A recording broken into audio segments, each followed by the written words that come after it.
King Arthur and His Knights by Elizabeth Lodor Merchant. Geraint and Enid.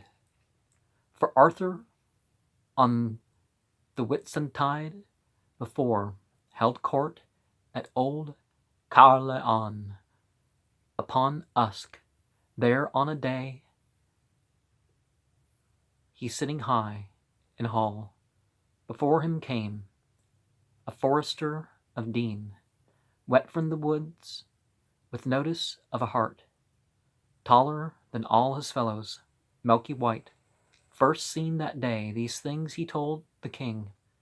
Then the good king gave order to let blow his horns for hunting on the morrow morn. And when the queen petitioned for his leave to see the hunt, allowed it easily.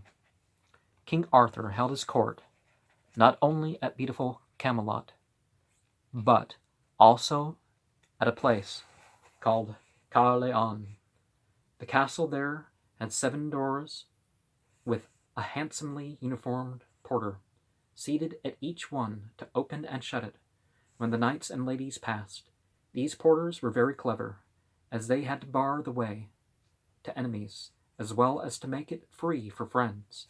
At night they went to bed, all except one, who marched around the castle from door to door. This one had cat's eyes, large and green and pale, so that he could see in the darkness just as well as in the light. Now, one evening, a handsome unknown youth, dressed in yellow satin, came running up to the porter with the cat's eyes and told him that there was a mysterious white stag in the wood over the river.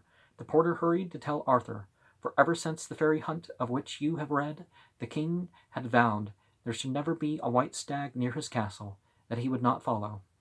So as soon as the dawn broke the next morning, the whole court set off a-hunting, horns blowing, hounds baying, horses prancing, in a great state of excitement. The white stag meant a fairy adventure for one of the knights. Of that everybody was certain. They wondered which knight had been marked today to travel deep into the enchanted forest and to bring back a fresh secret from fairyland. Yes, so whenever a spirit shows up, why do you have to do whatever the spirits say when they show up? Now Queen Guinevere was late that morning, and the hunt was almost out of sight, when she came tripping down the stone stairs into the castle hall. She asked where Arthur had gone, and was told by her ladies that he had ridden off to hunt a great white stag in the ferny woods. Guinevere pouted for a minute. Then she clapped her hands joyfully and declared that she would go a-hunting after the king. So she and her maidens dressed themselves very quickly and set off on horseback, their pretty veils waving and their faces as bright and mischievous as the faces of children. Because obviously the men don't want the women following them when they're doing dangerous things. I mean, why do they have to do dangerous things in the first place? Well, sometimes you do have to, but...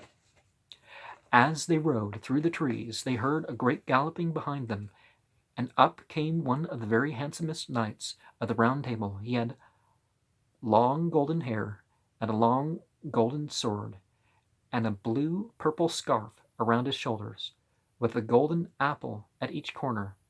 His legs were bare, the better to grip the sides of his horse, which was very strong and tall, and had a long black mane, and a tail that was even blacker and longer.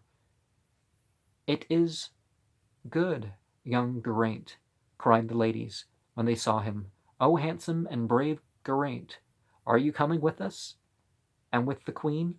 Now Geraint had really intended to gallop after Arthur as fast as he could, for he too was late this morning.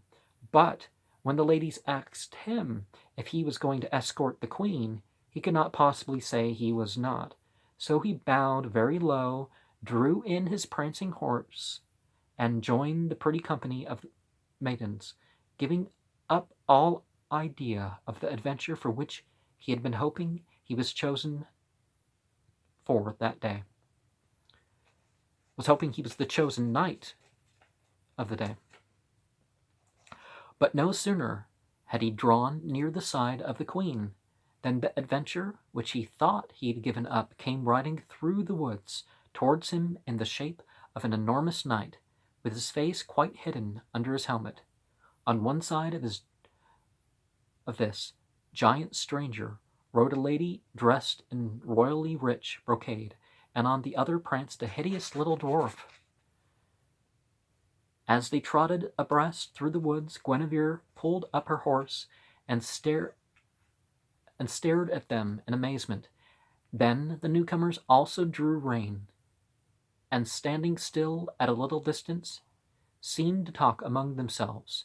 The queen, frankly curious, shook her horse's bridle and trotted off across the turf to speak to them.